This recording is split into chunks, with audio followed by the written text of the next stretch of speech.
항상. 네, 안녕하세요. 이동섭입니다. 반갑습니다. 네. 박수 치세요. 네. 네, 저는 아침에 서울에서 내려왔는데요. 서울은 굉장히 추웠거든요. 그래서 막 옷을 막 껴입고 왔는데 여기는 봄 날씨 같이 굉장히 따뜻하네요. 좋은 동네 사시는 것 같습니다. 이 강의는 직접 들으시기도 하고 그리고 아마 유튜브를 통해서 중계되기도 하는데 여러분들의 모습은 나가지 않습니다. 제가 이쪽에 서서 진행하도록 하겠습니다. 지난주에 첫 번째 시간으로 자크 루이 다비드라는 화가를 다뤘습니다. 그리고 매주 토요일 2시부터 오늘은 사실은 이제 강연이 또 끝나고 또 있잖아요. 그래서 오늘은 오프라인으로 1시에 하고 3, 4, 5회차 있다가 안내 드리실 텐데요. 앞으로 3번 더 토요일 오후 2시에 줌으로 또 온라인 강의가 있습니다. 오프라인 강의는 이제 여기 한번 이 울산 지관서가 여기가 아름다움을 담당하는 곳이어서 여기서 이제 기획하게 됐고요. 그래서 원래는 순서로는 다빈치 강의가 두 번째 시간이 오는 게 순서로는 첫 번째나 두 번째 시간이 오는 게 맞는데 제가 굳이 모네를 오프라인에서 하고 싶었습니다. 왜냐하면 지난번에 제가 여기 8월인가에 여기 와서 그래서 두 번째 그때는 빈센트 반 고흐를 소개해 드렸는데요. 그래서 실제 현장에서 어떤 화가를 다루는 게 제일 좋을까 하다가 제 기준에서는 모네를 워낙 한국 분들이 좋아하시는데 사실 모네 강의를 들을 일이 많지가 않아요. 강의를 따라다녀보셔도 굉장히 대중적인 인기가 높은 화가인데 오프라인 강의에서 거의 다루지 않는 화가가 모네나 르누아르나 샤갈이나 이런 화가들이 있습니다. 그래서 저는 오늘 그런 분들이 혹시 또 울산에도 계실 것 같아서 이 클로드 모네를 소개해드리고자 합니다. 모네란 이름은 다들 아시죠? 그죠? 수련도 다 아시고 또 최근에 이건희 전 회장이 그 모네 수련 한 점을 또 공개하면서 더 모네에 대한 이야기가 많아졌는데요. 해외 미술관들 있죠. 해외 이제 여행 다니시면서 해외 미술관 가보시면 좀 이름이 있다 싶은 미술관에는 반드시 있는 작가, 화가가 딱 2명 있습니다. 모든 미술관에 반드시 있어요. 첫 번째는 당연히 모네 수련이겠죠. 또 누가 있습니까? 다빈치는 작품이 다 해봐야 40점 정도니까. 고흐, 그리고요, 피카소입니다. 피카소랑 모네는 전 세계 어디나 다 있어요. 왜 그렇겠습니까? 오래 살고 많이 그렸거든요. 대단한 이유가 아니에요. 말씀하신 다빈치가 제일 귀한 작가이나, 사실은 작품이 별로 없고, 루브르에서 거의 대부분 갖고 있기 때문에, 루브르에서 이걸 팔 일이 없잖아요. 그러니까 이게 나오지 않는 그런 건데요. 그건 다음 주에, 본의 아니게 예고가 돼버렸네? 다음 주에 그 얘기를 좀 더 해드리고요. 반드시 있습니다. 그래서 이제 왜 이렇게 수련이 많은가? 그러니까 바꿔 얘기하면 그만큼 또 중요한 화가라는 뜻이겠죠. 그래서 오늘은 그 얘기를 좀, 전 이런 사람이. 아까 그 사진하고 이 사진하고 같은 사람인데, 이게 낫니? 이게 나아요? 지금 낫냐고요? 그러니까 순수한 사람, 사회생활 하신 분. 저는 한국에서 대학 졸업하고 이제 파리로 유학을 갔습니다.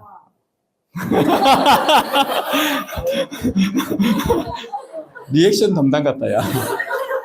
그래서 사실 간단하게만 잠깐 설명드리면 지금 역사 얘기를 잠깐 해볼게요. 우리나라 역사에서 지금 시점에서 가장 중요한 역사적 사건을 꼽으라면 뭐를 꼽을 것 같아요? 사학자들이. 네. 임진왜란 물론 중요한 사건이지만 지금 시점에서는 뭐겠습니까? 지금 우리의 삶에 영향을 가장 크게 끼친 것은 민주화운동일 수도 있죠. IMF죠. 지금 시점에서 생각하시면 IMF라고 합니다. 그게 몇 년 전에 그 드라마 TVN에서 했던 응답하라 시리즈 기억하시죠? 그게 몇 년도였습니까? 서울올림픽. 그러니까요. 그게 몇 년도죠? 88, 94, 97이었죠. 그게 왜 그 세 해겠습니까? 그냥 이렇게 붙인 것 같지만 88년부터 97년까지가 한국사를 공부해 보시면 단군 조선이래요. 단군이 나라 세운 지가 4,400년이 안 되는데 어쨌든 4,500년이라 치고 단군이 나라 세운 이래로 가장 행복한 10년이 그때입니다. 88부터 97까지. 그리고 다시는 돌아올 수 없는 10년이겠죠. 그러니까 그때 10대 시절이나 20대 초반 시절을 한국에서 보내신 분들이 단군 이래로 가장 행복한 청소년 시절을 보내신 분들이에요. 여하튼 그때입니다. 그래서 그 드라마가 그때를 타이틀로 걸었습니다. 저는 한예종에서 주로 학생들에게 그런 걸 가르칩니다. 아이들에게 이제 작품을 쓰기 전에, 분석하기 전에 시대나 이런 것들을 그걸 이해한 다음에 작품을 분석할 수 있거든요. 저는 특히 뮤지컬과 이제 영화 이런 걸 가르치는데, 예를 들어서 여러분 지킬 앤 하이드 같은 작품, 굉장히 유명한 작품이죠. 그 지킬 앤 하이드를 이해하려면 한 3시간 정도 그 19세기 유럽사를 좀 이해해야 그 작품이 보입니다. 그런 것들을 주로 하는 사람이어서 오늘 강의도 그런 쪽으로 갈 것 같은데요. 어쨌든 그 시절에 대학을 다니고 직장을 다니다가 파리로 유학을 갔습니다. 왜냐하면 크게 이제 정말 내가 뭐 하고 싶은 게 없었던 사람이라는 걸 깨달았어요. 그러니까 적당히 수능 성적 맞춰서 적당한 대학 들어가고 그냥 그렇게 졸업하고 직장을 가던 시대여서, 그래서 이렇게 살면 좀 답답하다 이렇게 생각해서 잠깐 이제 한 1년 정도 유학을 하겠다고 돈을 모아서 갔는데 결과적으로 한 11년 정도 유학을 하게 됐습니다. 그렇게 하면서 그래서 이렇게 많은 걸 공부한 거예요. 처음부터 정말 많은 걸 하고 싶어서 한 게 아니라 밑으로 내려갈수록 어떻습니까? 언어가 필요한 부분들이죠. 위쪽은 프랑스어를 못해도 할 수 있는 거잖아요. 그래서 프랑스어를 못하던 시절부터 쭉 공부를 해서 석사는 현대무용을 했고, 실제로 못했습니다. 이론을 했습니다. 현대무용을 했고 왜 웃니? 그리고 마지막에는 공연과 예술 미학으로 박사를 마쳤습니다. 그리고 한국에 돌아와서는 이제 인문학 베이스에서 예술을 가르치는데, 사실은 예술이라는 것 자체가 이제 역사를 기반으로 이루어지는데, 굳이 이렇게 분리해서 말씀드리는 이유는 한국에서 대체로 이제 미술을 가르친다 그러면 미술사를 가르친다고 생각하시죠. 양식사. 구석기 시대는 어떻고 뭐 이런 거 있죠. 서양 미술사라는 책이 있어요. 그 책을 보면 이제 동굴벽화부터 시작하거든요. 근데 그 동굴벽화에서 이집트까지 건너오지를 못해요. 그거 보다가 이제 포기해버리는 거지. 다 경험자들이구나. 네, 그냥 그렇게 되는 책들이 있습니다. 양식사라고 이제 우리는 얘기하는데요. 뭐 그런 거 있죠. 인상주의, 무슨 입체주의, 뭐 이런 양식. 그 양식으로 가르치는 건데, 그건 물론 이제 이해하기는 쉬우나 전체 그림을 볼 수 있는 하나의 퍼즐이긴 하나, 퍼즐로 완성된 그림을 보기는 좀 어려운 면이 있습니다. 그래서 이제 쉽게 말하면 이 전체 풍경을 보고 난 다음에 작은 부분을 봐야 이해가 되잖아요. 네, 그런 게 있는데 인문학은 좀 더 그런 면이 있어서 인문학을 먼저 가르치는 공유하는 게 좋을 것 같은데요. 사실 이런 강의에서 여기까지 주말 점심시간에 오시는 분들은 굉장히 공부에 대한 열망이 있지 않나 이렇게 생각합니다. 마땅히 할 일 없으면 그냥 집에 계시지 뭐 굳이 이렇게 나오시겠어요, 그죠? 시간 들여서 나오셨으니까 아마 관심 있으실 것 같아서 조금 설명을 드리고 이제 모네를 살펴볼 텐데요. 인문학에 대한 정의는 굉장히 많습니다. 제가 매번 강의 때마다 말씀을 드리긴 하는데요. 여러 정의가 있지만 저는 이렇게 생각합니다. 인간을 바꾸는 학문.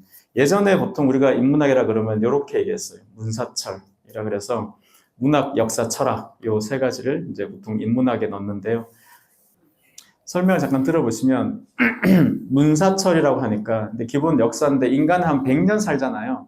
근데 우리가 마주하는 질문을 계속 처음 우리만 겪는 질문이라고 생각하는데, 이전에 살았던 사람들을 공부하면 이 시대는 또 이런 문제로 고난을 겪었구나.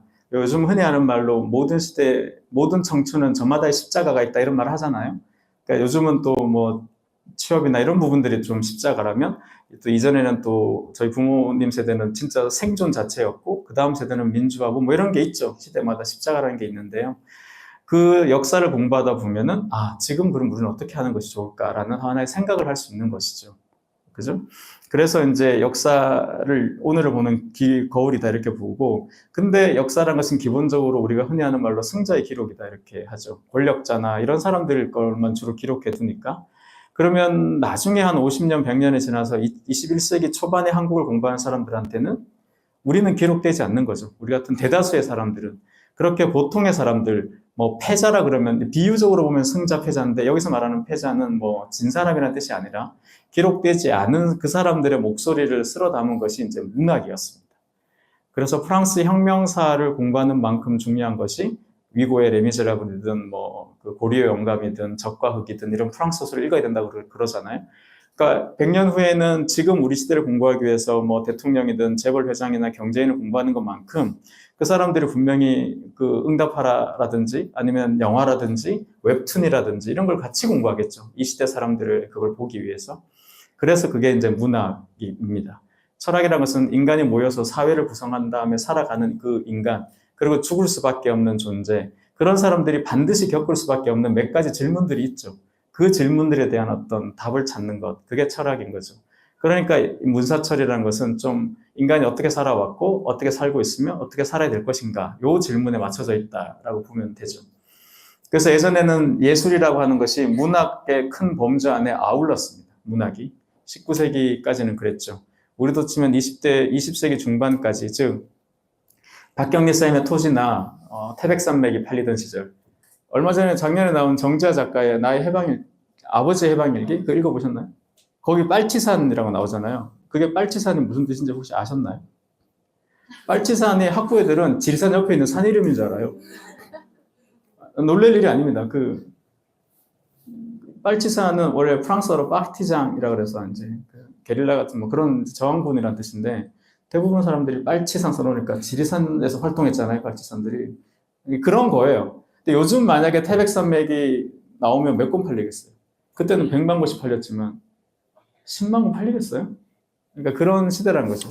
그러니까 문학이 더 이상 그 시대를 대표할 수 없으니 영화와 드라마와 웹툰이나 이런 것들이 이제 시대를 목소리를 껴안을 수 있게 되는 것이죠. 그래서 예술을 좀 넓게 보자면 이렇게 문사철예라고 합니다, 요즘은. 그래서 예술을 거기 덧붙이고 있다라는 것이죠. 그래서 저희가 이제 보는 화가들의 삶도 그런 식으로 하나 비춰볼 수 있는, 역사와 철학과 문학, 예술이 다 아우를 수 있는 것이 또 미술이지 않나 이렇게 생각합니다.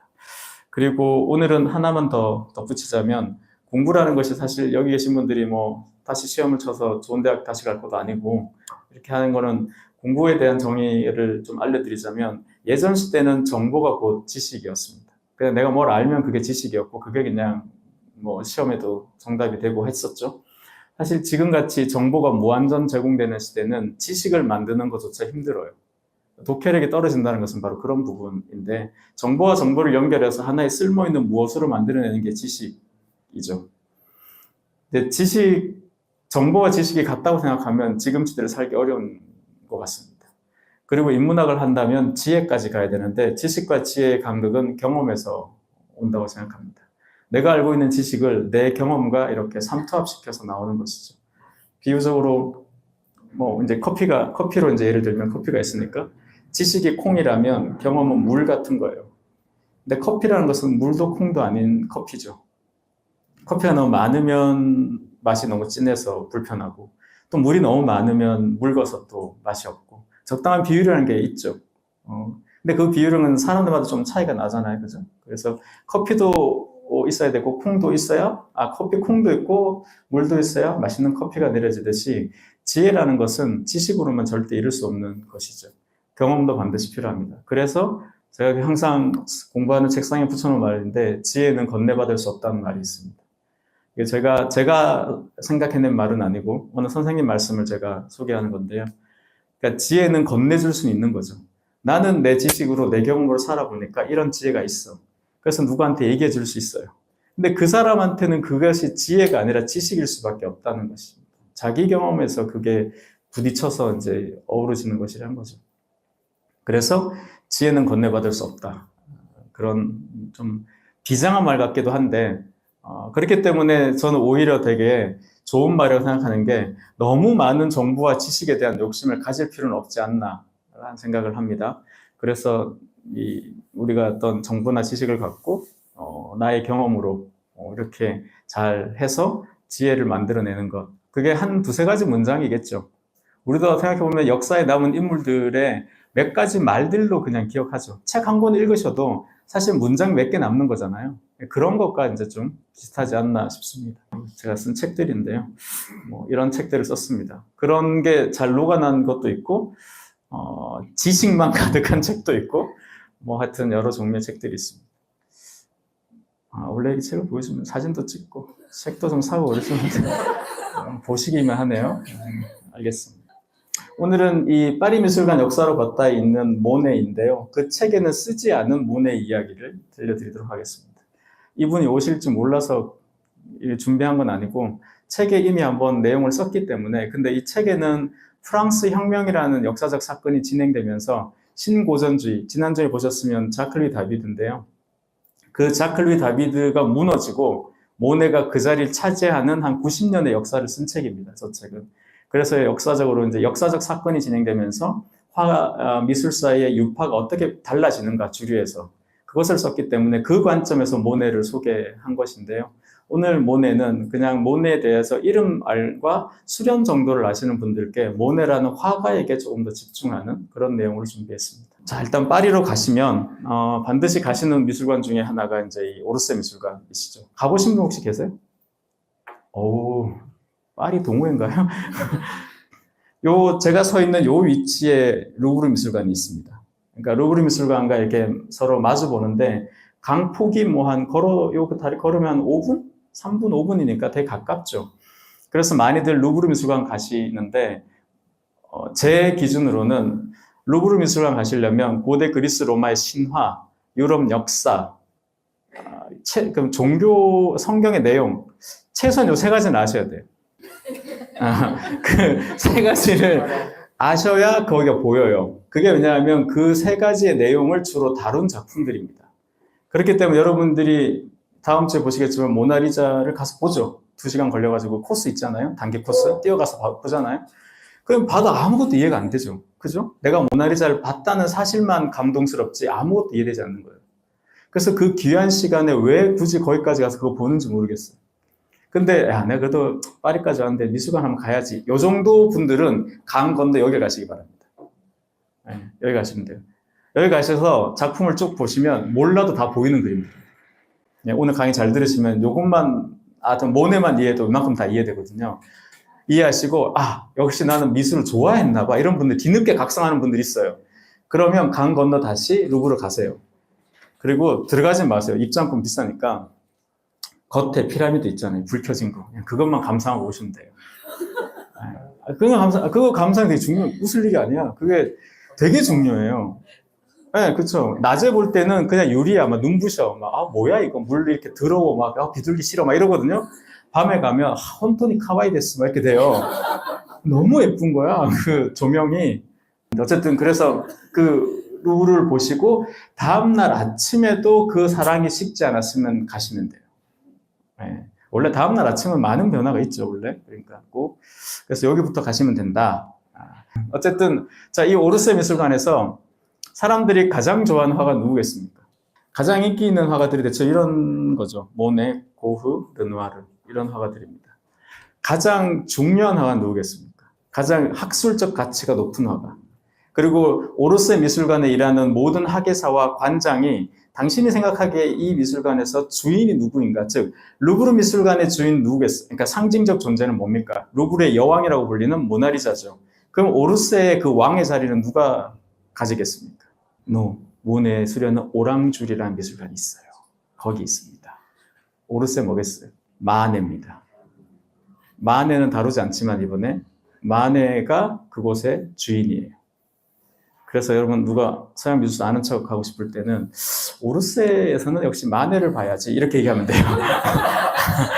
자세한 얘기는 안 해도 됩니다. 거기까지만 얘기하면 돼. 더 얘기하면 뽀록 나니까 거기까지. 근데 사람들이 가장 좋아하는 화가는 모네입니다.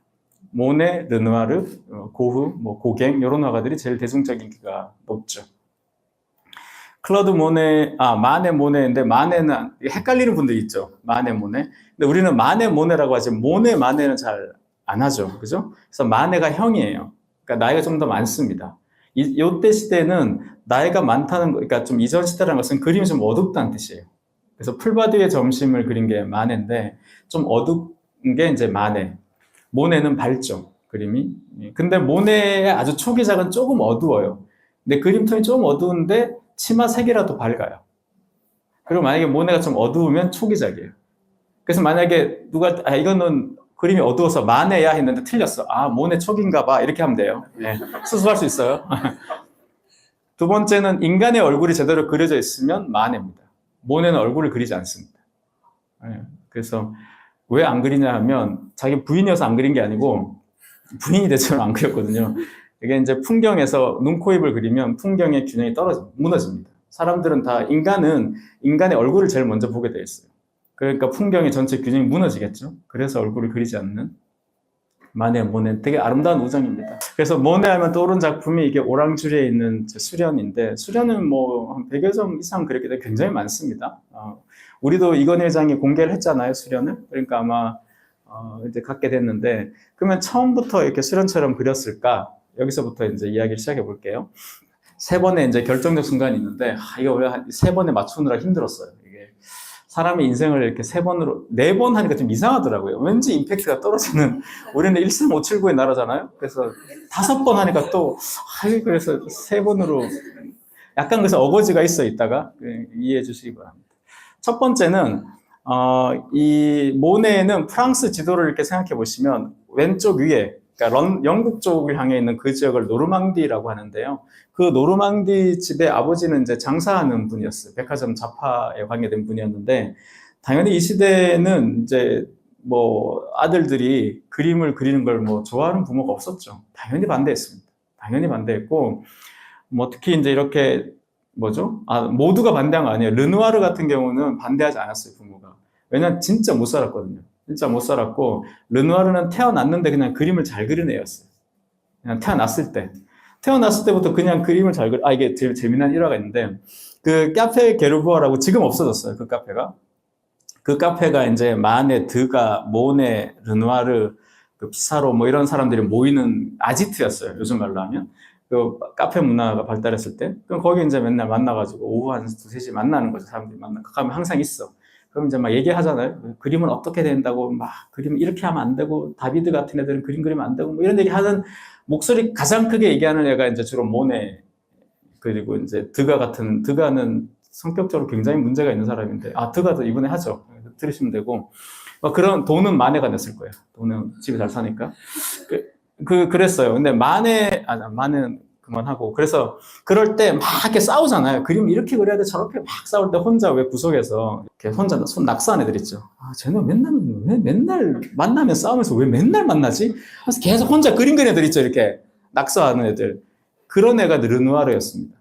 그래서 그 드가였나? 마네가 드가였던 것 같은데 이렇게 얘기했어요. 운이 좋아서 화가가 된 점잖은 녀석. 왜냐하면 르누아르는 집에 가난했는데 태어났을 때 그 그릇 있죠. 프랑스 그릇.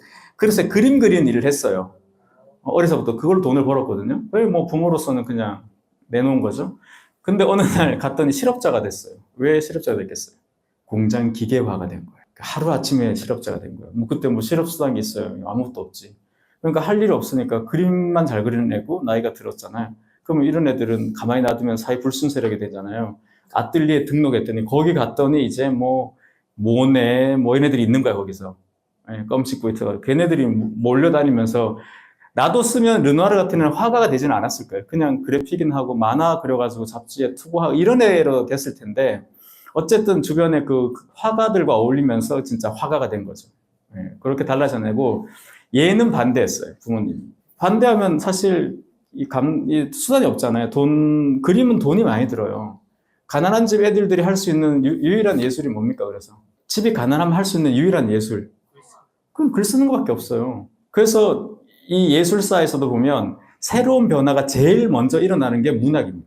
가난하다는 것은 물질적으로도 가난한 것도 있지만 모두가 참여해 볼 수 있는 판인 거예요, 판이. 그러니까 문학이 제일 먼저 바뀌죠. 시, 문학, 시, 소설 이런 문학이. 그 다음 뭐가 바뀝니까? 그림이 바뀌어요. 그 다음에 음악이 바뀌고 건축이 바뀝니다. 이게 다 돈 드는 순서예요, 그냥. 대단한 이유가 있는 게 아니야. 건축 돈이 많이 드니까 제일 보수적인 곳에서 늦게 바뀌는 거고, 돈 적게 들면 이렇게 바뀌는 거죠. 그래서 돈이 좀 드니까 아버지가 못하게 하면 돈이 없잖아요. 그럼 못할 거 아니야. 그런데 여러분 한번 생각해 보세요. 집에 아버지가 반대한다고 해서 얘가 아들이 할 수 있게 뒤를 봐줄 수 있는 유일한 사람 누굽니까? 삼촌. 큰형이 돈 안 주는데 작은 아버지가 야, 니네 아빠 이상한 것 같아, 돈. 고모. 원래 오빠랑 여동생 사이가 그렇잖아요. 자, 아버지가 어떻게든 감당 안 되는 게 이제 여동생이거나 누나인 거죠. 그래서 모네는 고모가 후원해 줬습니다.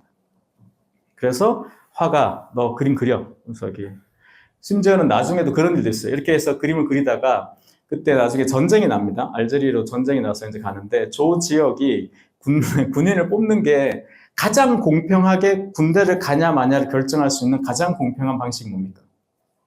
저기 지역에 만약에 400명이 있는데 이 중에 한 30명이 군대를 가야 돼. 할당이 30명이야. 그럼 징집 대상이 되는 건 400명이야. 그 중에 30명만 군대를 가야 돼. 이 30을 뽑는 가장 민주적인 방식, 가장 공평한 방식.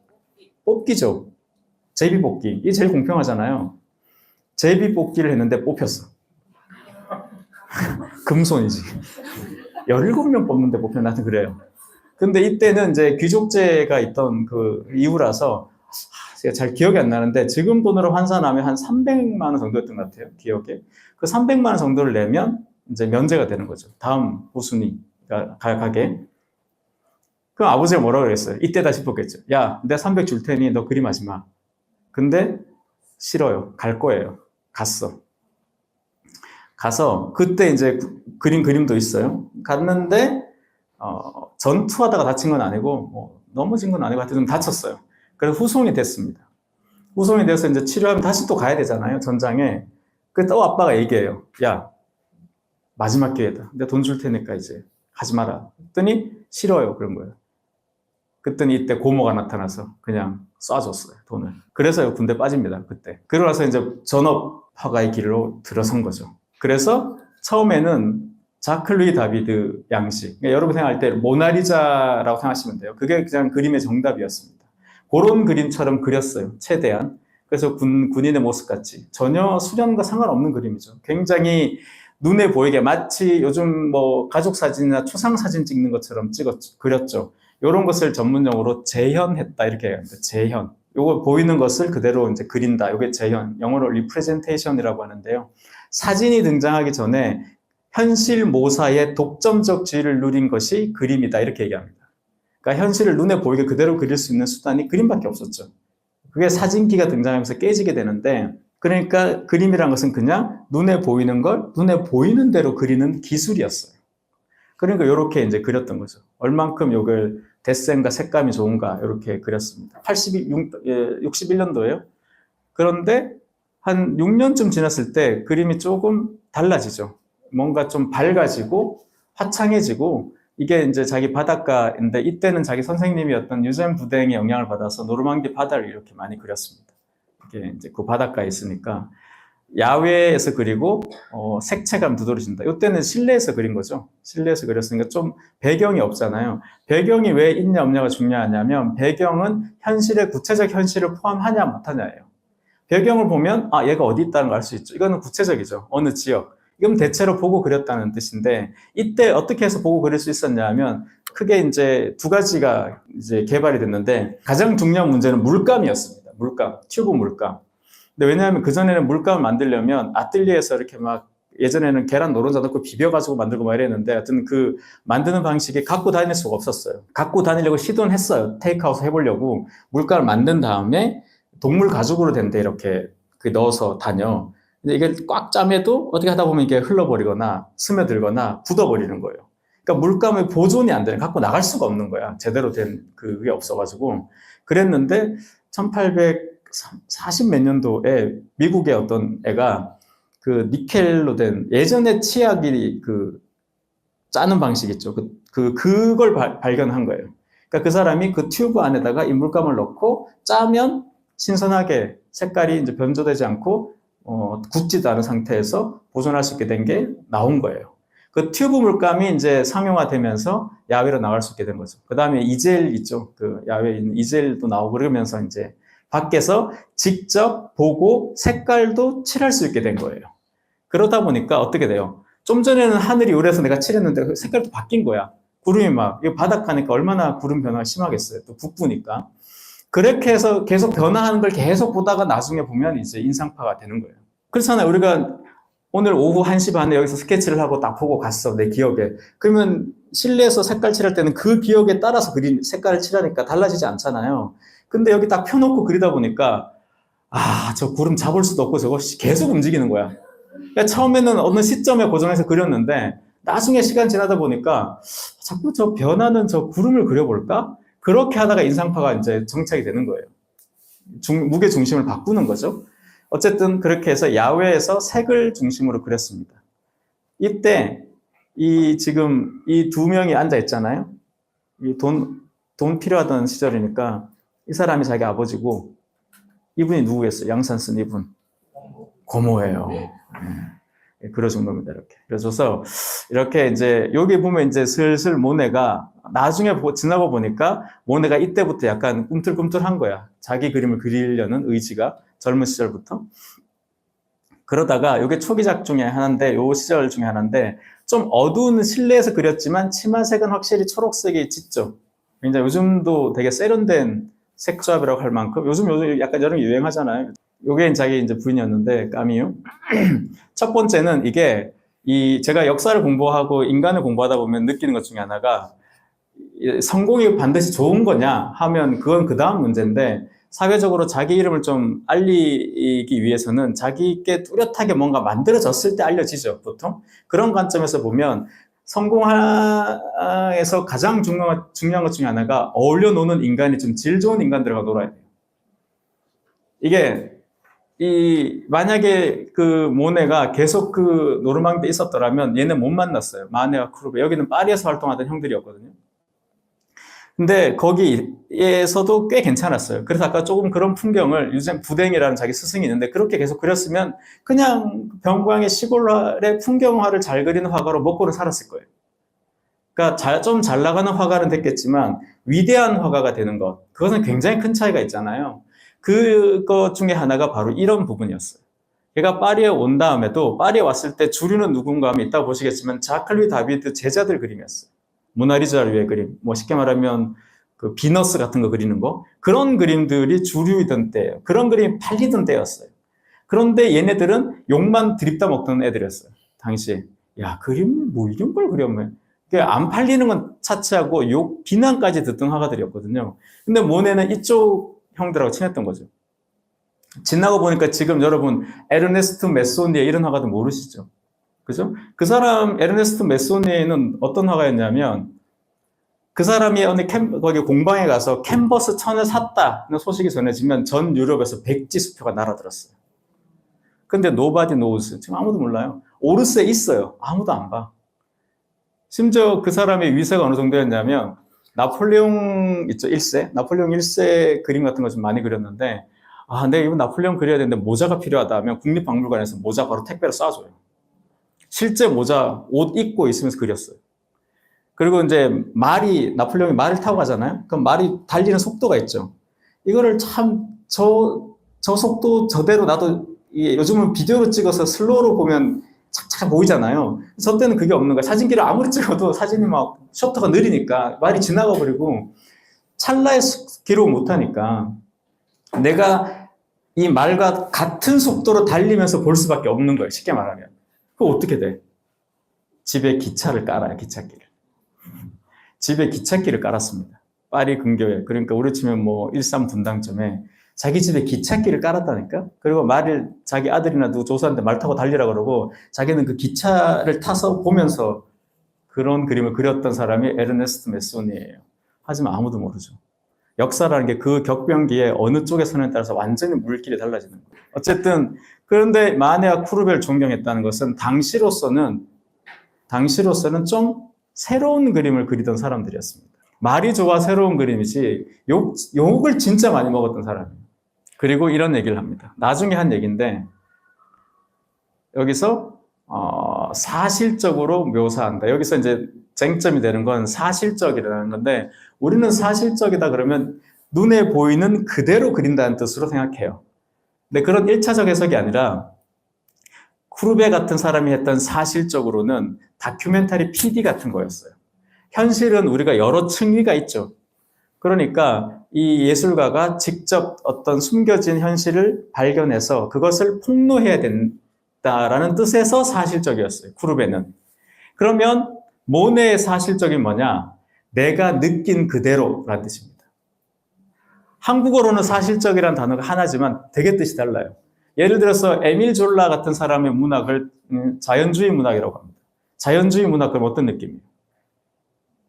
청상별고 같은 느낌이죠. 자연 찬양하고 막 이럴 거잖아요. 거기서 말하는 내추럴리즘 자연주의라는 것은 그게 아니에요. 요즘 애들 말로 하면 MBTI 실험 같은 거예요. 공간과 환경을, 특수 환경을 세팅한 다음에 거기에 특수한 성질을 가진 인간형들을 거기다 몰아넣고 걔네들이 어떤 사건이 벌어졌을 때 어떻게 자기의 본성을 드러내는가를 살펴보는 것이 자연주의 문학이었어요. 그러니까 실제 자연주의 문학과 한국어에서 말하는 자연주의 문학의 착각이라는 것이 이만큼 크다고요, 단어가. 여기서도 이 사실적이라는 것은 바로 그런 뜻입니다. 모네는 내 눈에 보이는 대로 그리겠다는 뜻이에요. 내 눈에. 자연이 보이는 게 아니라, 카메라 렌즈가 보이는 게 아니라 내 눈에 보이는 대로 그리겠다가 모네가 말하는 사실주의고, 그래서 이런 걸 그렸어요. 해돋이가 저렇게 됐네. 깨졌네. 이렇게 됐어요. 근데 보시면 어떻습니까? 이게 이게 제1회 인상주의전에 출품했던 작품이고, 이 작품을 보고 이제 어느 평론가가, 그 사람은 이거 평론 잘못해서 역사 이름이 남아버렸는데, 그 평론가가 이 자연에 대한 본질 따위는 없고, 한낱해야 한껏 인상밖에 없다라고 조롱했습니다. 놀린 거죠. 못 그렸다고.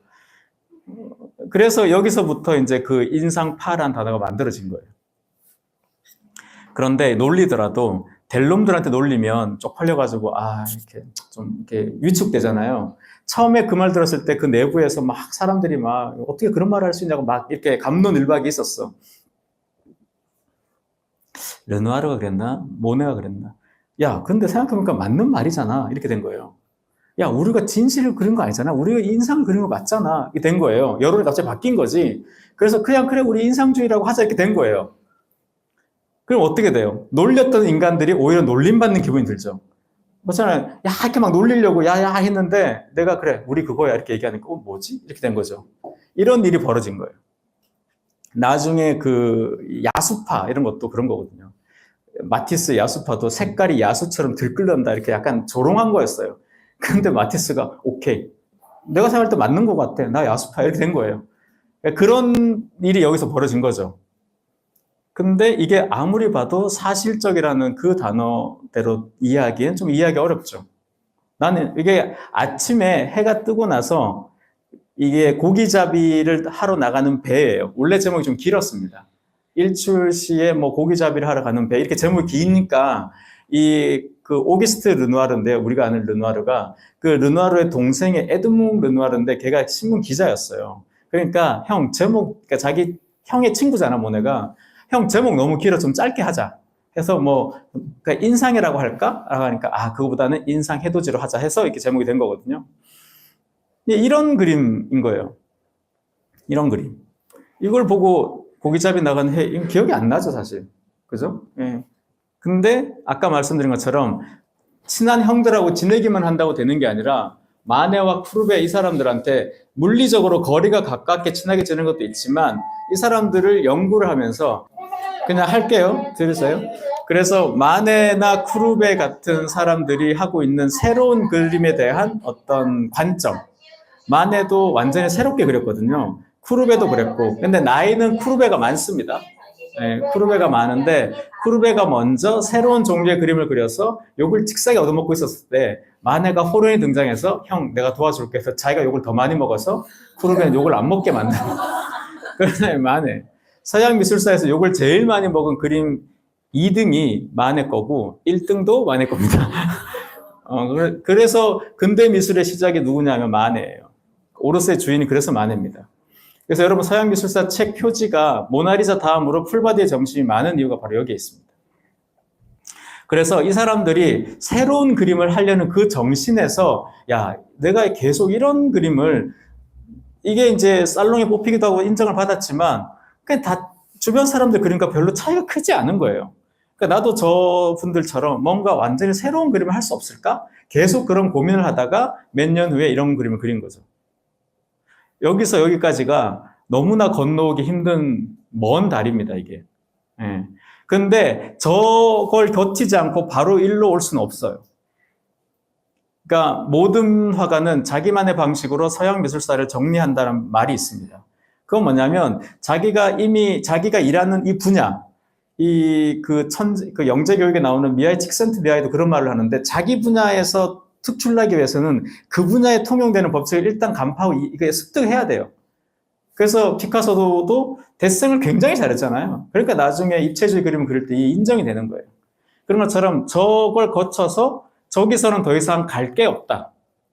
왜냐하면 이때 이미 사진기가 나왔고 전기가 상용화되고 증기기관에 기차가 나오고 비행기가 나오고 전보가 나오고 막 이런 때예요. 이런 기계화 산업화 시대에 맨날 천사 같은 그리고 있을 수는 없다는 거죠. 그래서 새로운 종류, 이 시대에 맞는 그림을 해야겠다라는 그 세계관은 마네한테 배운 거예요. 근데 마네는 이렇게 못 그려요. 마네는 저렇게 그립니다. 근데 저렇게 정도밖에 안 그렸지만 놀라운 변혁이었지만 이미 마네가 했잖아. 마네 다음을 해야 되잖아요. 그 마네 다음을 한 게 이런 그림이었어요. 그게 모네의 위대함인 거죠. 왜냐하면 그런 말 있잖아요. 빛이 진하면 그림자도 짙다고. 마네의 빛이 너무 진했습니다. 대부분 거기에 그냥 그 그늘 밑에 있었어요. 애들이. 많은 화가들이. 근데 그 그늘 다음에 새로운 빛을 만들어낸 자가 이 모네라는 자예요. 이런 그림을 그린 거죠. 당대 주류 그림은 이겁니다. 1863년에 이 알렉산드르 까바네라는 사람이 자크리 다비드 제자인데요. 이 사람 그림은 오르세 가시면 한쪽 벽면을 차지하고 있어요. 그러니까 이 1863년에도 비너스의 탄생을 그렸습니다. 이 보세요. 머리카락 하나까지. 이 그림이 살롱 국가미술대전이거든요. 그 살롱의 우승작입니다. 이게 나폴레옹 3세, 그러니까 우리가 아는 나폴레옹의 남동생의 아들이 황제가 된 게 나폴레옹 3세거든요. 그 나폴레옹 3세 때 이 그림이 우승을 했어요. 그러면 이 그림을 누가 샀겠어? 황제가 산 거예요. 여기서 잠깐 한번 해볼까? 자, 이 그림을 사서 황제는 어디에 걸어뒀을까요? 이 이유로 침실에 걸었습니다. 습기가 그림에서는 크죠, 문제가. 어떤 분은 식당에 걸었다는데 이해가 안 돼. 식당? 그런 분들하고 친하게 지내고 싶어 항상. 보세요. 거의 10년 후인데도 그림이 이렇습니다. 황제가 저 그림을 샀다는 것은 그림의 정답이 저거라는 얘기예요. 황제가 사면 밑에 있는 모든 귀족이나 부자들은 저런 그림 사지 이런 거 안 사죠. 그렇잖아요. 그러니까 이제 완전히 다른 시대고 소수일 수밖에 없는 거죠. 근데 얘가 저걸 몰라서 이렇게 그렸겠어요? 알고도 이렇게 그렸다는 거죠. 그 정신이 이제 중요한 거죠. 그러면 우리가 흔히 얘기하는 것이 고전주의는 선의 예술이다 이렇게 얘기하거든요. 그러니까 대성이 뛰어나다 선의 예술이다 이렇게 하는데 그걸 여러분이 이제 잘 와닿지 않을 수 있어요. 선의 예술이 무슨 말이야 이렇게 생각할 수 있는데 그걸 그냥 흑백으로 전환해도 그림의 내용이 그대로 유지되면 선의 예술이에요. 흑백으로 바꿔도 유지된다. 그런데 세계의 미술이라는 것은 뭐냐면 색깔로 바꾸면 아무것도 안 나와요. 이거 그냥 여러분 스마트폰으로 제가 그냥 변환한 거예요. 흑백으로. 엑스레이 선이 아니라. 그러면 그림 자체가 그냥 아무 맛이 없다고 얘기해야 될까요? 아무게 남지 않는다고 얘기해야 될까요? 그런 분위기인 거죠. 그래서 여러분들이 어떤 그림을 보실 때 고전적이다, 고전적이지 않다, 반고전적이다 이런 거를 이제 얘기를 많이 들으실 때 고전적이다 할 때는 그냥 흑백으로 바꿔보면서 그림의 내용이 그대로 유지되면 고전적이에요. 그림의 내용이 유지가 안 되면 반고전적이에요. 피카소 같은 애들 해봐요. 고전적이면서도 반고전적이지 않죠. 형태는 반고전적인데 색칠은 고전적인 면이 있고 그런 거예요. 예를 들면 김환기 그림 어떻습니까? 이렇게 바꾸면 아무 맛이 없죠. 장욱진 화백 같은 경우는 이렇게 돼도 되고 그렇게 이제 큰 틀에서 그렇게 이해하시면 될 것 같습니다. 자, 그래서 모네는 사물의 생김새를 그리는 것은 고전적이죠. 선의 미술이죠. 선대로 따라 그려야 되니까. 그런데 사물의 생김새보다는 빛의 상태에 더 집중했다라는 겁니다. 이게 런던의 그 국회의사당이에요. 테임스강에. 이렇게 그리는 거예요, 그냥. 내 눈엔 그렇게 보였어라는 거예요, 그냥. 근데 이때부터 여러분들 우리가 갖고 있는 예술가에 대한 낭만적 시각이 있죠. 예술가는 좀 독창적이어야지 이런 생각이 있잖아요. 그런 생각이 이때 이제 증폭하기 시작한 거예요. 그전에는 새로운 게 좋은 거라는 생각 자체가 없었어요. 새로운 게 왜 좋아? 전통 그냥 하던 대로 해 이거거든요. 근데 이때는 이렇게 예술가들에 대해서 낭만적 관점을 갖게 된 것이죠. 그래서 모네의 그림을 보면 그림자도 예전에는 어떻게 그렸냐면 시커멓게 그렸어요. 까맣게 실내에서 그릴 때는. 그런데 모네의 모네의 작품에는 그런 검정이 별로 없어요. 그러니까 쉽게 말하면 비유적으로 모네의 팔레트에는 검정이 없다 이렇게 생각하셔도 돼요. 그래서 빛이 한번 이렇게 직접 내려가는 게 있고 반사되는 부분들이 있죠. 이런 부분들을 그릴 때도 내가 직접 보고 그리니까 이렇게 그릴 수 있는 거죠. 원래 자연의 세계에는 순 검정이 없잖아요, 사실. 그렇기 때문에 이렇게 그린 것입니다. 그래서 그림자에도 색이 흐른다라는 아주 시적 표현이죠. 그죠? 그림자에도 색이 흐른다. 제가 썼습니다. 이거 돈이 없어가지고 모네가 다 자기 부인이에요. 까미요. 그래서 이렇게 자기 부인을 이렇게 4명 모델을 세워가지고 이렇게 그렸던 그 그림입니다. 실제로 보면 이게 지금 도판이고 화면에 좀 비치는데요. 실제로 가서 보시면 되게 약간 신선한 느낌이에요. 그러니까 오늘 같이 약간 이런 청명한 느낌이랄까? 그런 느낌이 그림에 감돌아요. 진짜. 그래서 빛이 빚어내는 풍경을 여기서 말하는 모네의 뜻의 사실적. 그래서 여기 보시면 인간의 얼굴을 그리지 않죠. 이게 자기 부인이고 자기 아들인데, 친구 부인이고 친구 아들이고, 이게 왜 그렇게 하냐면, 여기에 눈, 코, 입을 그리면 여기에 시선이 집중되죠. 전체 그림의 균형이 깨지는 거예요. 그래서 눈, 코, 입을 그리지 않습니다. 그래서 일단 인간도 이제 풍경의 일부인 것처럼 그렇게 묘사하게 되죠. 그래서 이런 그림들을 많이 그렸습니다. 그래서 색채의 풍경화이고, 이 시대에 아까 보셨다시피 그 올림피아 같이, 비너스의 탄생 같이 이 시대에 가장 1등급 화가들이 그렸던 게 지난 강의 때 말씀드렸는데요. 가장 1등급 화가들이 그렸던 게 역사화였습니다. 예를 들면 나폴레옹의 무슨 전투 장면 이런 거 있죠. 이런 역사화가 1등급이고 1등, 그 다음이 초상화, 그 다음이 풍속화, 그러니까 평상 일상생활을 그리는 풍속화, 그 다음에 정물화, 마지막에 풍경화였어요. 풍경화가 가장 열등한 화가들이 그렸습니다. 왜냐하면 풍경화는 뭐예요? 역사화의 배경이거든요. 그러니까 등급이 낮았어요. 그런데 모네를 대표하는 그림은 수련이죠. 수련은 뭡니까? 풍경화죠. 너희들이 가장 무시했던 이 장르를 우리는 너희들이 가장 숭상시하는 역사와 크기만큼 그려버리겠다는 거였어요. 그래서 항상 유행이라고 할까요? 주류가 바뀌는 방식은 기존 주류들이 부정하고 이렇게 터부하거나 무시했던 그것을 그 자리에 갖다 놓는 것인 거죠. 역사가 대체로 그렇게 흘러갑니다. 그래서 인상주의자애들이 정물화랑 풍경화를 많이 그린 것은 우연이 아니다라는 거죠. 그리고 크게 그렸고, 역사화가 그 다비드의 그 나폴레옹 그림도 그렇지만 대관식 같은 그림도 뭐 이 벽면 만화잖아요. 그러니까 크게 그리면 짱인 줄 알았어요. 그래서 쿠르베도 진짜 크게 그리고 쫄리지 않으려고 얘도 엄청나게 크게 그리잖아요. 하다 미술관 전체를 채우는 거잖아요. 그래서 시대에 맞는 아름다움을 바로 자기 방식으로 표현하겠다 이 생각을 했습니다. 시대에 맞는, 여기서 중요한 것은 3가지가 있죠. 시대에 맞는 아름다움, 내 방식. 이게 되게 중요한 키워드인데 모든 화가들, 모든 예술가들이 이걸 하고자 하는 거예요, 사실은. 그런데 저 시대라는 것이 아까 말씀드린 것처럼 근대의 시작이었습니다. 원래 근대라는 것은, 모던이라는 것은 라틴어 모데르나라는 것은 당대라는 뜻이에요. 원래는 그 단어 자체는. 그래서 율리우스 카이사르도 자기 시대를 모던이라고 얘기해요. 자기 시대 당대니까.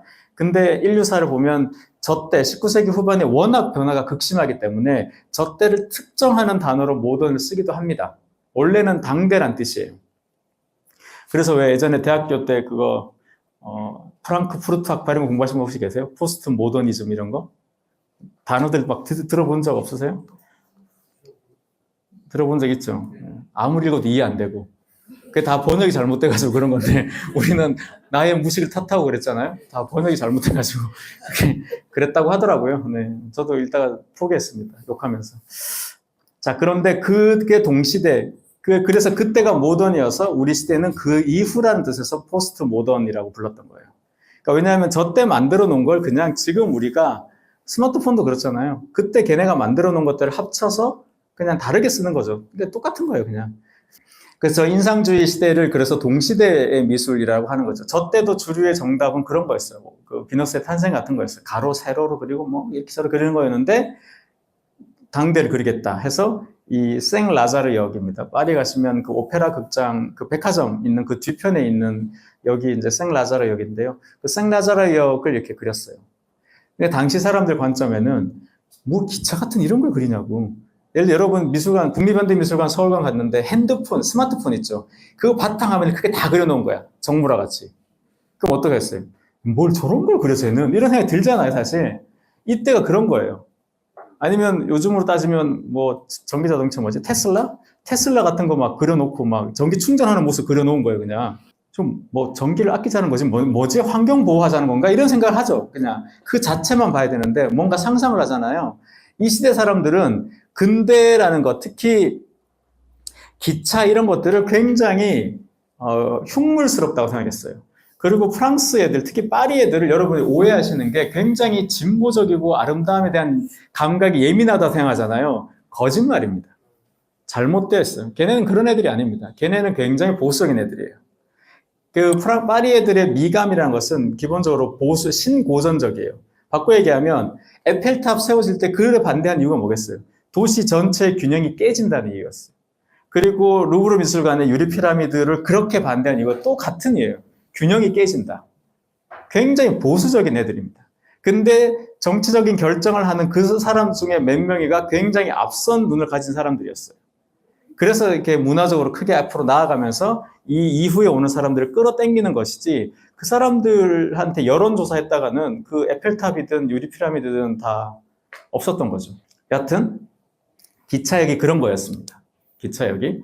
그래서 이 그림 그릴 때 되게 재미난 일화가 있어서 모네의 캐릭터를 소개하자는 건데, 여기 근처에 살았어요, 모네. 모네는 되게 힘들었어요. 근데 1890년 지나면서 좀 살림 피는데 굉장히 살기 힘들었습니다. 빚도 많고 집세가 계속 쌓여 있었어요. 밀려 있었어요. 그 집주인이 참다가 이제 월세를 달라고 그랬어요. 그러니까 밀린 집세를 내라. 그때 모네가 어떻게 했을까요? 그림을 준다. 아무짝에도 쓸모없다고 생각했어요. 그림 따위는. 그림 그때 뭐 그림 비싸야. 생각해, 여러분 만약에 여러분의 건물이 다 하나씩 있다고 쳐요. 아, 행복하다. 빌딩이다. 건물 말고 빌딩. 건물과 빌딩의 차이가 있잖아요, 그죠? 여기 작은 도로에 있는 건 건물, 큰 도로에 있는 건 빌딩. 여러분 다 우리 하나씩 빌딩이 있다 쳐요. 광화문 대로에 있다 쳐요.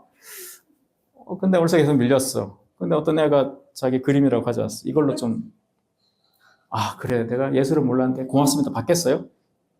근데 그 그림이 만약에 뭐 김한기 거야. 그러면 좀 내가 생각해 볼게 하고, 그죠? 이렇게 해서 이렇게 할 수 있는데 그림은 안 돼. 어떻게 했겠어요, 모네가? 저는 모네라는 사람을 인간으로 굉장히 좋아합니다. 이 화가들 공부하다 보면 친구로 삼고 싶은 사람은 아무도 없는데 모네는 친구로 삼고 싶어요. 제가 고흐를 한 15년 연구하는데, 고흐는 연구하면 할수록 지쳐 말이면서 안 돼. 근데 어쨌든 모네 어떻게 했을까요? 여기서 인생에 배울 게 참 많은 사람이에요. 모네는 어떻게 했을까요? 계속 빚독촉이 들어와. 난 돈이 없어. 근데 나는 여기서 쫓겨나면 이 가족들을 또 다 데리고 살 집도 필요해. 이걸 한 번에 해결해야 돼. 요 근처에 더 부잣집 동네로 이사 가요. 이해되세요? 그 새로운 집 있잖아요. 예를 들면 울산에 여기는 뭐 월에 한 200이야. 근데 요 길 건너가면 월에 500이야. 월 500짜리 집을 얻어버려요. 왜? 이때는 뭐 이게 다 서류는 집을 얻으러 왔으니까 언제 돈을 주겠다고 계약서 쓰잖아요. 그러면 그 들어갈 수 있잖아요, 이사를. 그죠? 그럼 야반 도주가 아니라 당당하게 이사를 하는 거야, 일로. 그러면 이 주인 어떻게 생각하겠어요? 저 새끼야 돈은 있구나. 나한테 안 주는 거네. 받아내야겠다. 라고 생각하겠죠? 이해되세요? 요게 잘못 가면 이제 사기로 가는데 요새는 안 되죠. 요즘은 안 돼. 근데 저 때는 됐다는 거예요. 그 프랑스는 지금도 겨울철에 세입자를 쫓아내지 못하는 법이 있어. 그래서 하여튼 그렇게 해서 그 위기를 타개합니다. 왜? 이 그림이 잘 돼서. 그 시기예요.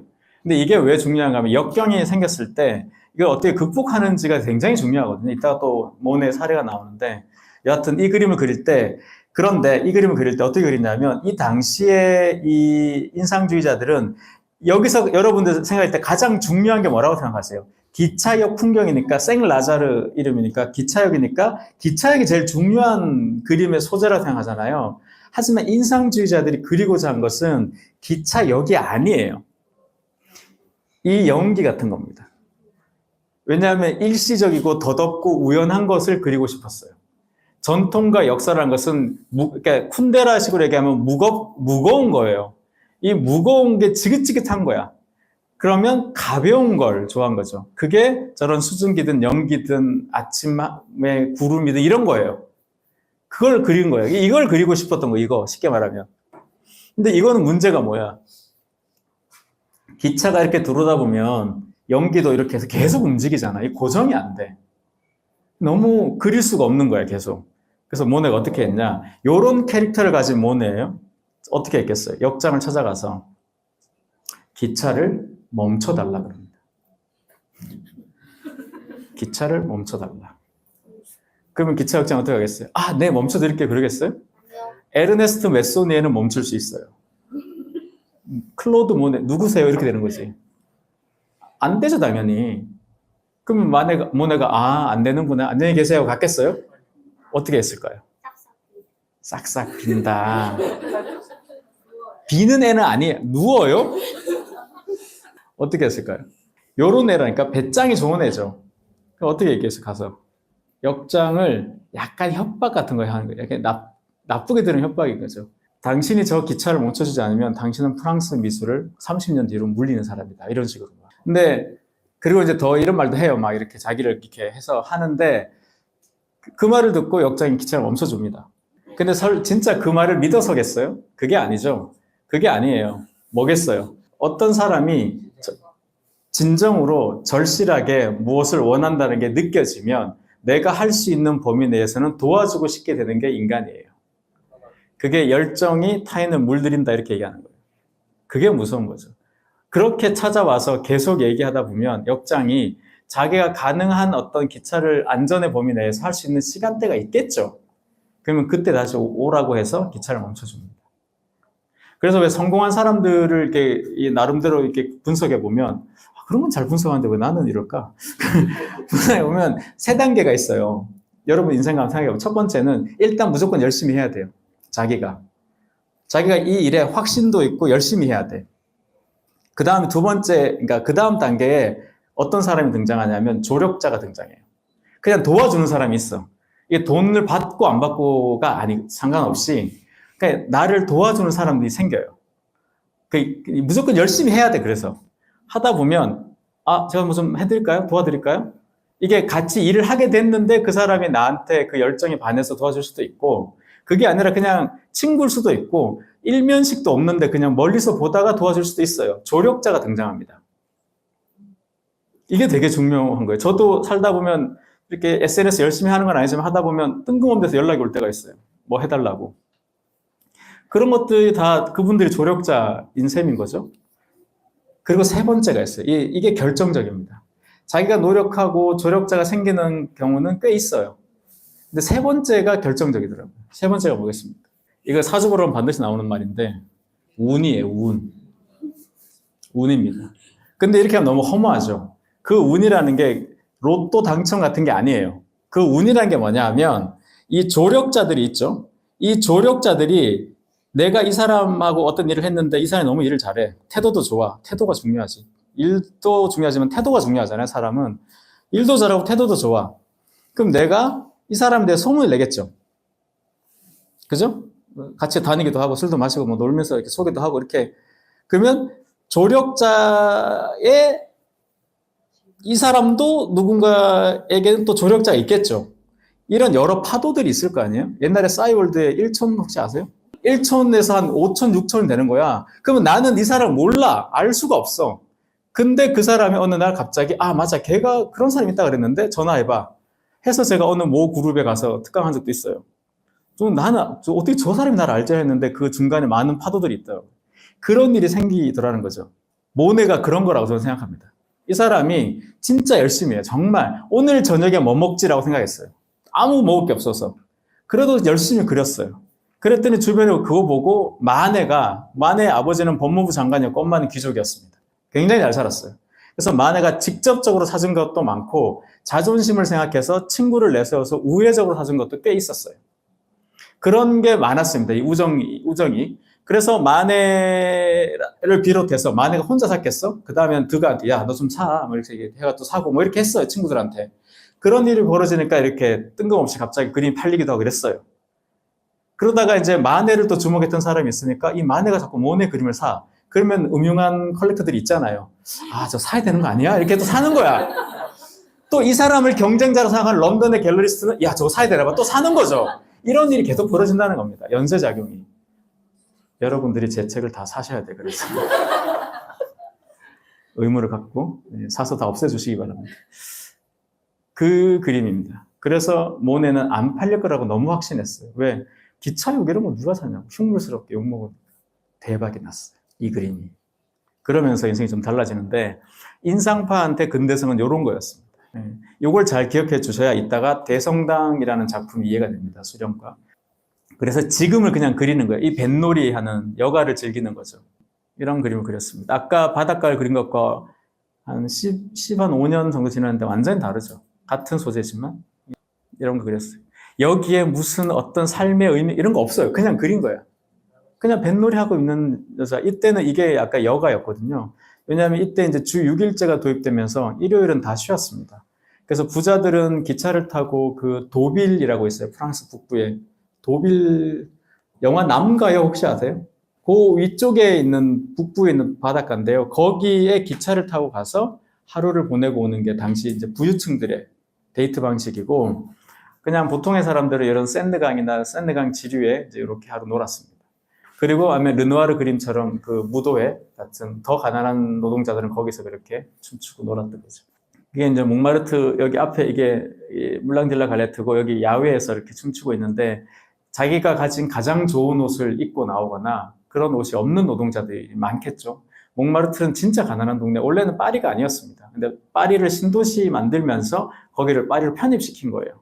그렇다 보니까 여기 가난한 사람들이 굉장히 많이 살았는데 실제로 르누아르도 저기 살았어요. 그래서 이제 그 읽어보면 저 카페 할머니가 자기 그 카페 그 웨이트레스랑 계속 야, 걔 사귀어봐, 걔 괜찮아 계속 얘기하거든요. 근데 르누아르가 되게 성격이 좋았어요. 되게 멀쩡히 생기고 성격 좋고 꼬인 게 없는 애야. 왜냐면 그림에 1도 고민이 없거든요. 다른 화가들은 그림을 계속 바꿔야 되는 고민을 막 하는데 아무 생각 없어요, 사실 얘는. 그래서 르누아르는 초기작이랑 후기작이랑 똑같아요. 달라진 게 딱 하나밖에 없어. 영감이 나이 들어가지고 손에 류머티즘 와서 필력이 떨어져가지고 색깔을 똑바로 못 칠하는 거 말고는 똑같아요. 그러니까 고민이 없는데 그림이 잘 팔려. 얼마나 인생이 행복하겠어요. 하여튼 매력적인 사람이었어요, 인간은. 근데 이 사람이 참 르누아르가 대단한 게 둘 다 모네랑 절친이었어요, 둘이. 되게 친하고 둘이 정말 성격도 안 맞고 정치관 완전 다르고 막 이런 거거든요. 그러니까 드레퓨스 사건입니다, 그게. 그때 완전히 프랑스 사회가 완전 나눠졌거든요. 우리는 아무것도 아니었죠, 그때 비하면. 그때 살인사건도 많이 났어요.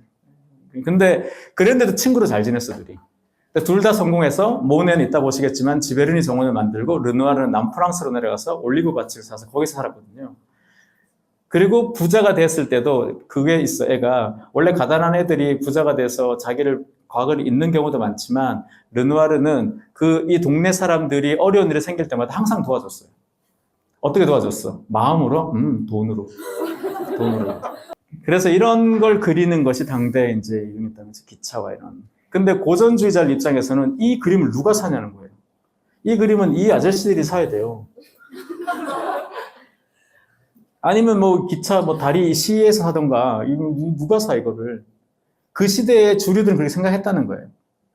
자, 그러면 다시 이 그림입니다. 이 그림에서 당시에 비난받은 부분이 어디겠어요? 당시에 비난받은 부분은 여기입니다. 예, 이게 공장이에요.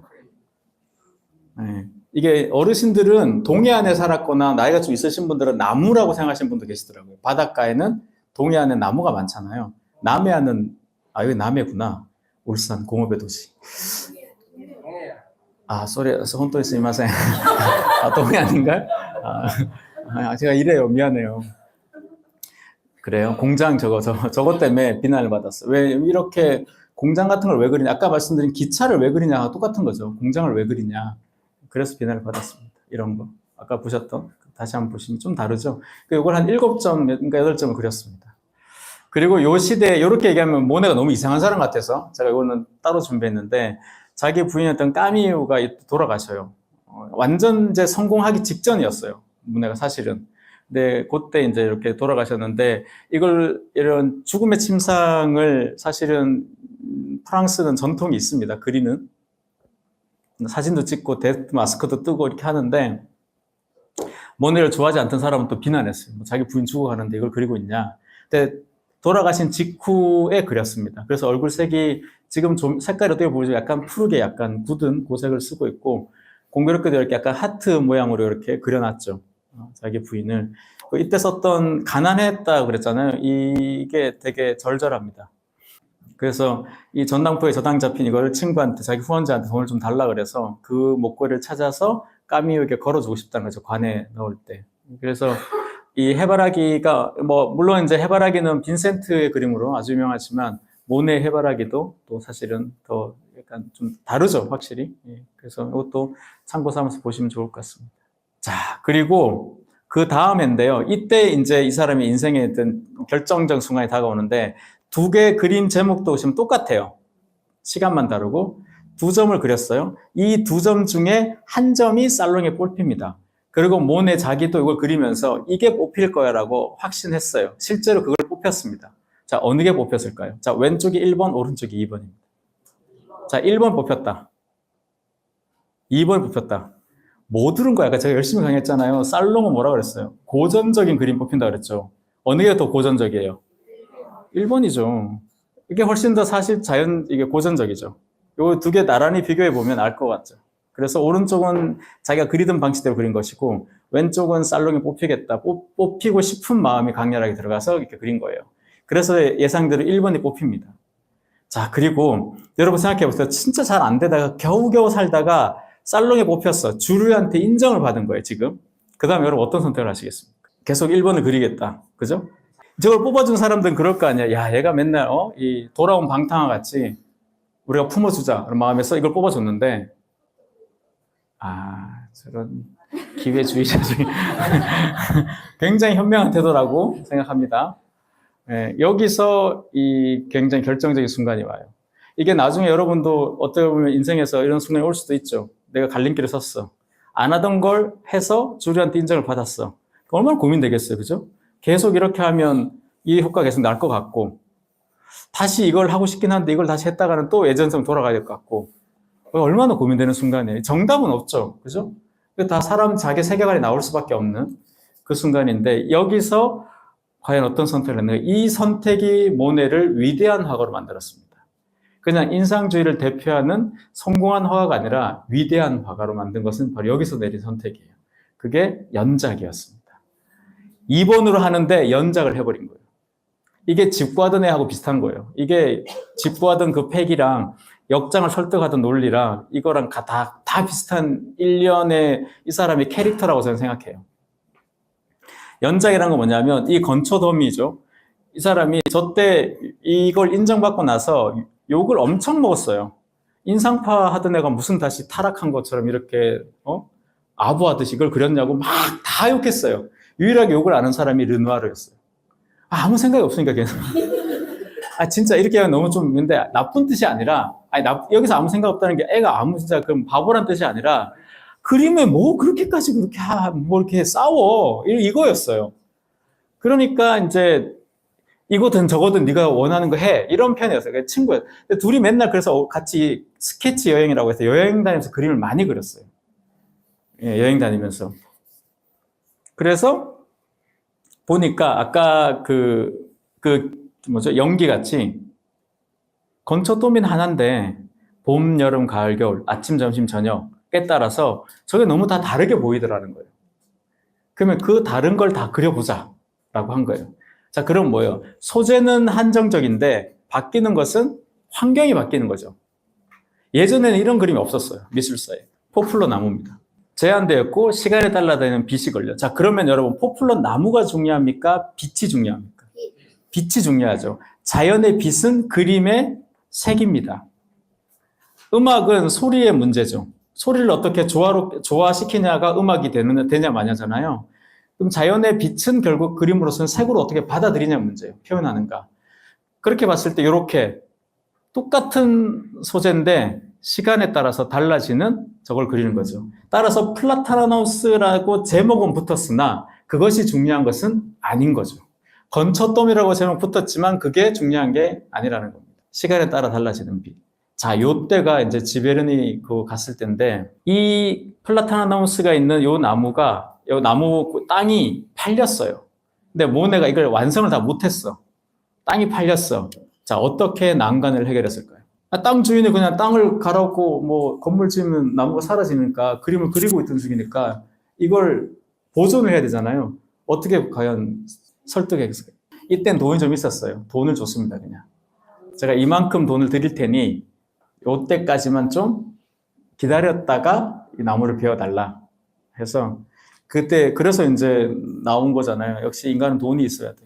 그렇게 해서 이제 플라타너스가 이제 완성이 됐고, 소재보다 중요한 것은 바로 색채 변화가 중요한 거죠.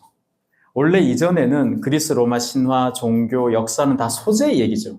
소재 얘기잖아요. 근데 소재가 중요하지 않고 색채의 변화가 중요하다. 이걸로 넘어갔다는 겁니다. 이 부분이 이제 중요한 것이고, 그것은 다른 말로 하면 뭐예요? 영원한 건 없는 거예요. 그 결정체가 대성당입니다. 저는 수련보다 이 그림이 더 중요하다고 생각하는 사람인데, 이게 루앙에 있는 대성당입니다. 그 루앙 여러분 아시는 잔다르크 그 성당이죠. 루앙 성당인데 이걸 왜 그렸냐라고 하니 빛의 변화가 잘 보여서 그냥 이걸 그렸다라고 했는데 그것은 그렇게밖에 얘기할 수 없는 모네의 심정도 있어요. 왜냐하면 하고 많은 건물 중에 왜 성당인가? 성당이 물론 이제 건물 크고 전면이 파사드가 이렇게 하니까 변화가 잘 보이는 것도 맞아요. 근데 굳이 왜 성당인가? 성당이라는 것은 쉽게 말하면 우리로 치면 우리는 조금 다르죠. 근대화가 이렇게 됐으니까. 근데 예를 들어서 만약에 우리가 조선에서 그대로 유지되는 국가였어. 왕정도 살아있어. 영국같이 우리가 입헌 군주제로 만약에 지금 넘어왔으면 조선의 이씨 조선의 종묘가 정말 중요한 공간이잖아요. 그러면 종묘를 이렇게 그렸다 생각해봐요. 근데 앞에 앞마당이 넓어서 빛의 변화가 잘 보여서 앞마당을 그렸어요라고 얘기해도 틀린 말은 아니죠. 근데 왜 하필 거기냐? 그러면 그 당대 사람들이 받아들이기에 뭐예요? 성당을 이렇게 그렸다는 그 자체로 충격을 받아요. 왜냐하면 유럽인들에게 가톨릭이라는 것은 종교를 넘어서 하나의 뭐랄까 윤리 세계관이에요. 그러니까 우리가 여기 계신 분들이 유교를 믿냐면 유교를 안 믿는 분들이 있죠. 유교는 종교입니다. 근데 유교를 믿냐 하면 유교를 믿는 분은 없으시겠지만 유교의 세계관을 내면화시키고 있죠. 어르신들한테 자리를 양보하든지 아이한테 배려 이런 거 있죠. 많은 유교의 그런 것들. 그런 게 무너지는 거예요, 여기서는. 그러니까 바꿔 얘기하면 모네의 이 그림은 사회심리학적으로 봤을 때는 근대를 이해하기 위해서는 성당을 버려야 된다는 뜻입니다. 성당, 즉 영원, 현재, 미래, 그 다음에 여기 지상과 다음 세계 이런 세계관을 갖고는 즉 종교적 세계관을 갖고는 근대를 이해할 수 없다는 뜻으로 읽혀요, 이 그림은. 그래서 이 대성당의 그래서는 혁명이라고 생각했습니다. 이 시대가 바뀌었다는 것을 이 그림만큼 정확하게 보여주는 그림은 없어요, 이때. 나중에 뭐 입체파해서 피카소가 눈, 코, 삐뚤어지게 그린 건 아무것도 아니에요. 그것은 눈에 시각적으로 재현한 것이지 이거는 세계관을 뒤집는 그런 작품입니다. 이게 25점인가 6점 그려졌습니다. 초기에. 제가 제 책에는 이 전체를 다 수록했는데요. 우리나라에 이 그림 전체를 수록한 책이 제 책밖에 없을 거예요. 왜냐하면 이게 개인 소장이 많아가지고 출처를 찾기 어려워가지고. 이거 보세요. 이거 학부 애들한테 이거 보여주면 뭐라 그러겠어요, 이게. 앤디 워홀 건 줄 아는 애들이 많아요. 앤디 워홀. 그죠? 실크 스크린 같이. 앤디 워홀 아니면 약간 베스킨 라빈스 스타일이죠, 이게. 그러니까 루앙 성당이라는 자체는 크게 보이지 않고 색채의 변화만 이 안에 리듬으로 만들어 형성이 되는 거죠. 리듬감이. 영원한 것이 없다는 거죠. 이 성당을 버리고 이 색채 변화를 받아들여야 이 근대를 살 수 있다는 뜻으로도 읽을 수 있어요. 이 그림을 그리던 시절이 바로 수련을 그리던 때였습니다. 문해가 정원을 파서 물기를 끌어당기고 그러면서 정원을 만들고 씨앗을 심고 꽃을 심고 정원을 계속 만드는 과정에서 틈틈이 이제 스케치하고 마침내 집중적으로 몇 달 동안 해서 이 그림을 완성시켰어요. 그리고 첫 번째 전시 때 이 26점이 한 공간에서 전시가 되었고 그러고 나서 바로 전 세계로 팔려나갔어요. 두 번 다시는 이 전시를 이루어지지 않았습니다. 그러니까 여러분들 만약에 한 15점에서 18점의 대성당을 모은 전시를 한다 하면 그 전시를 보기 위해서는 비행기를 탈 만하다라고 봐도 돼요. 그만큼 이제 하기 어려운 전시고 지금 도쿄의 우에노에서 이 모네전을 하거든요. 거기도 굉장히 개인 소장작 같은 걸 많이 모았다고 하더라고요. 저는 다음 달에 갈 건데 어쨌든 하여튼 그래서 모네 좋아하시면 도쿄 가실 일 있으면 한번 가보시면 아마 좋으실 것 같습니다. 그래서 미술이란 건 이런 거라는 거죠. 이제 더 이상 신고전이나 이런 게 아니라 순수 조형적 가치란 것은 색채, 조형, 구도 이런 뜻입니다. 예, 그래서 이런 게 이제 미술이고 따라서 그림의 주제라는 것은 빛과 색채의 가능성, 다른 말로 하자면 그림이라는 것은 색깔로 채워진 평면이 되어버린 거죠. 자크 루이 다비드의 나폴레옹 대관식 같은 그런 내용이 중요한 게 아닌 거죠. 색깔로 채워진 평면이 그림이란 거죠. 이걸 조금 더 학술적으로는 그림은 이제 재현미가 아니라 조형미로 넘어갔다 이렇게 얘기합니다. 재현, 얼만큼 현실감 있게 그리는가가 아름다움의 기준에서 지금은 그게 아니라 얼마나 조형적으로 아름다운가로 넘어갔다는 뜻이죠. 그래서 재현미가 아니라 조형미의 세계로 넘어간, 물론 그 시작점에 마네가 있습니다. 마네가 먼저 개념적으로 시작을 했고 모네가 보여줬고 이것이 무너지지 않도록 완전하게 탄탄하게 만든 사람이 세잔입니다. 그래서 인상주의를 이해하시려면 그 세 명을 이해하시면 아마 큰 틀에서는 이해가 되실 것 같습니다. 그리고 마침내 이제 수련을 완성하게 된 것이죠. 연작을 하다가 생각해 보세요. 연작을 하다가 야 그냥 뭐 하나에 그려 이런 거예요. 그냥 쉽게 이해하시자면 하나에 그냥 그려. 그래서 이거를 한 번에 이해하시는 게 아니라 우리 두루마리 그림처럼 한 찬찬히 이렇게 걸어가시면서 보면 돼요. 시간의 흐름에 따라서. 이건 제가 그냥 스마트폰으로 그때 19년도 갔을 때 찍은 건데요. 가까이 가서 보면 아무것도 없는 낙서 같은 거죠. 하지만 떨어져서 보면 수련이 보이는데 이 수련에서부터 이제 추상 표현주의, 모네의 이 양식에서 표현주의라는 것은 이 캔버스에서 사람들한테 직접 느끼도록 만든 한 일종의 양식이라고 생각하시면 돼요. 감정적으로 표현하는 건데 추상적으로 표현했다는 건데 이게 여기서 이제 사실은 미국의 잭슨 폴록에 의해서 이게 이제 본격화되는데 이 그림인지 모르겠는데 잭슨 폴록 그림이 세상에서 가장 비싼 그림 11위부터 12위 중에 2점인가 3점이 들어가 있어요. 이게 2억 달러짜리인가 그럴 거예요.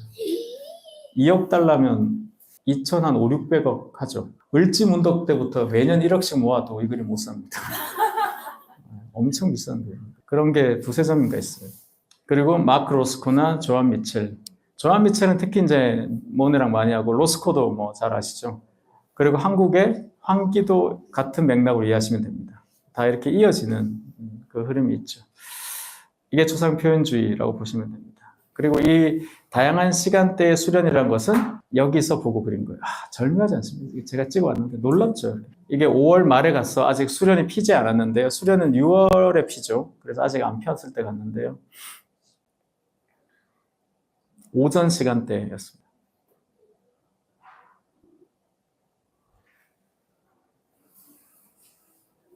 그림에서 보셨던 장면들이 곳곳에 있는데 그래서 이 그림의 제목은 수련인데 아까 말씀드린 것처럼 제목은 수련인데 그리고자 한 것은 수련이 아니라 수면입니다. 물의 수면. 이 수면에는 뭐가 있어요? 하늘도 있고 바닥도 있고 물고기도 있고 표면도 있고 다 있죠. 이것을 그리고 싶었어요. 그리고 이것은 어떻게 됩니까? 계속 바뀌죠. 계속 변화하기 때문에 그래서 수면을 그리고 싶었다라고 저는 보고 있습니다. 대성당과 수련은 그래서 같은 맥락으로 이해하시면 되는 그런 그림인데 어쨌든 한 작품으로 집약시킨 것은 역시 이 수련이다 이렇게 볼 수 있죠. 그만큼 중요한 그림이기 때문에 모네 그림 중에 대성당을 2-3점씩 갖고 있는 미술관이 있으면 더 좋겠죠. 오르세같이. 그런 데는 드뭅니다. 드물고 이게 수련이 많기 때문에 모네를 기억하기 위해서 이제 수련을 갖고 있는 것이죠. 이렇게 보시면 사진이지만 거의 그림처럼 보이는 아주 훌륭한 사진이라고 할 수 있죠. 사실은 스마트폰이 안 좋은 거, 아이폰 옛날에 뭐 5S 그런 거 갖고 가가지고 노트에 나가가지고 이런 건데. 그래서 파리 가시면, 내 친절하지 않나? 이런 것까지 해가지고. 얼마나 걸치는지. 파리에서 차로 평일 저녁 기준으로 1시간 걸립니다. 그러니까 71km니까 저희가 지베르니가 있죠. 에펠탑에서 찍으면 1시간 정도 거리거든요. 에펠탑에서 멀지 않은 곳에 그 오랑주리 있다 보시면 오랑주리 미술관이 있으니까 가장 좋은 것은 그러니까 그림을 먼저 보시지 마시고 정원을 먼저 보는 게 좋습니다.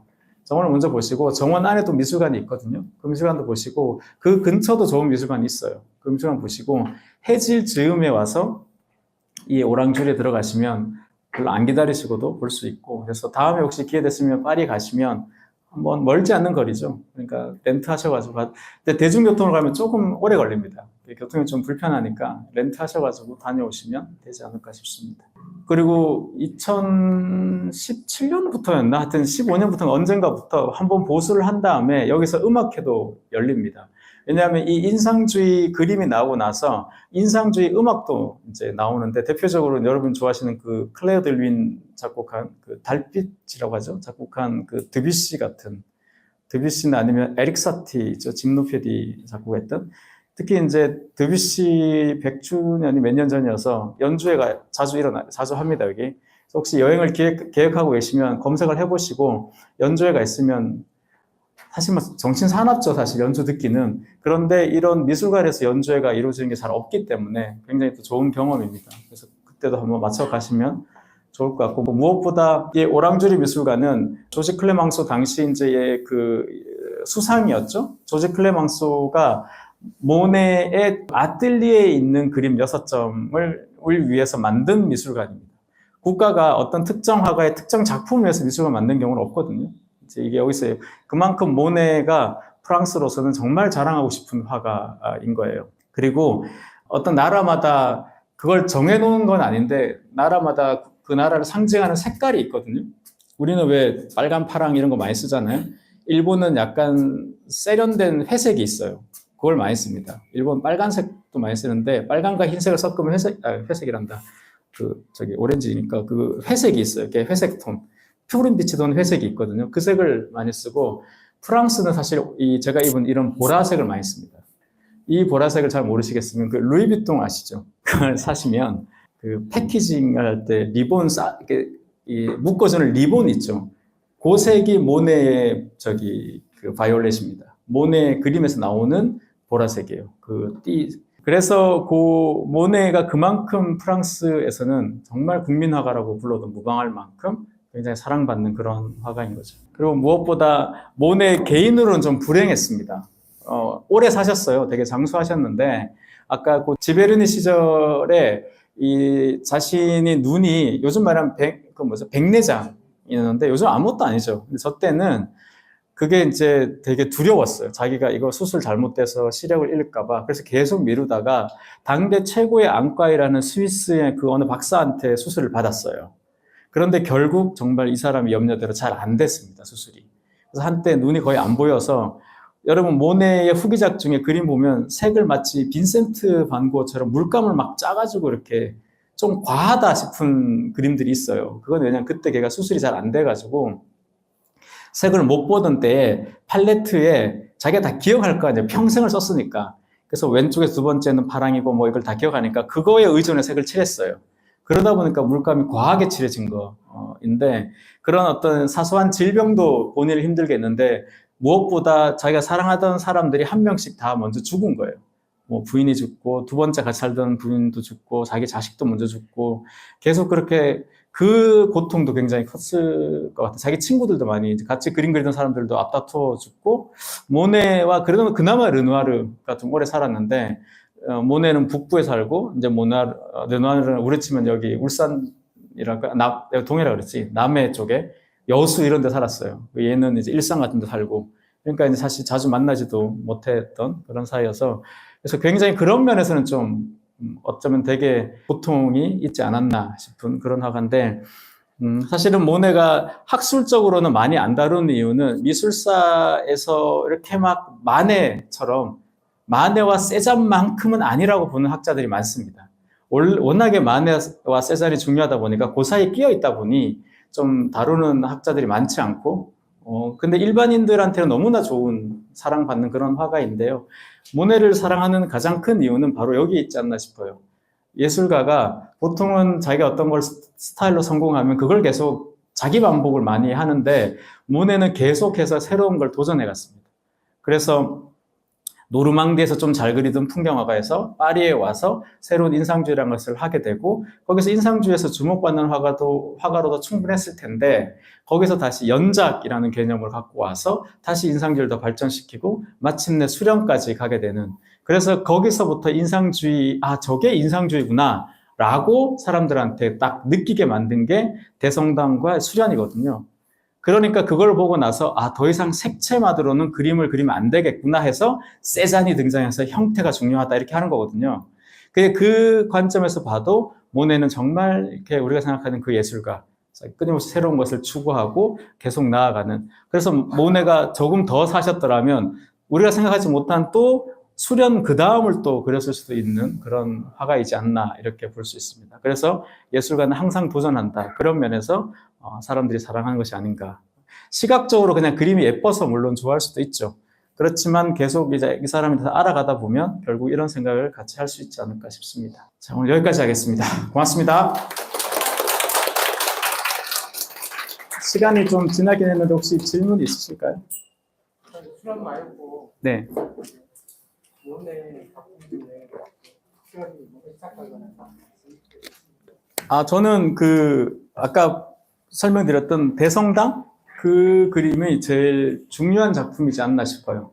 그 대성당을 한 석 달인가 짧은 시기에 그 성당 맞은편 2층인가 3층 방을 빌려가지고 거기서 보면서 집중적으로 그렸거든요.